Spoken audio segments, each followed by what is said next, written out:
Hi guys! Welcome back to my channel. Ito na nga, may banat na naman si Mimi Vice, o may hirit na naman si Mimi Vice kay Kim Cho. Pero ito'y positive, ha? Ito nga daw si Kim Cho ay most in demand at most successful actress ngayon sa Pilipinas. Kaya proud na proud bilang mama o bilang nanay si Vice Ganda kay Kim Cho, kasi alam naman natin na anak-anakan ni Vice Ganda itong si Kim Cho. Sa kabilang banda, kaya nga 'di ba, kasi nga may bagong project na naman si Kim Cho, kakatapos lang ng linlang, hindi pa nga nakapagpahinga.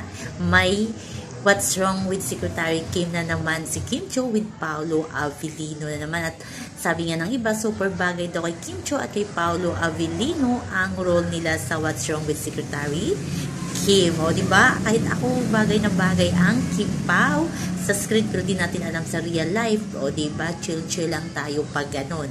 So, kaya abangan natin ang bagong show ni Kim Cho at ni Paolo Avellino. Siguradong maganda to, as in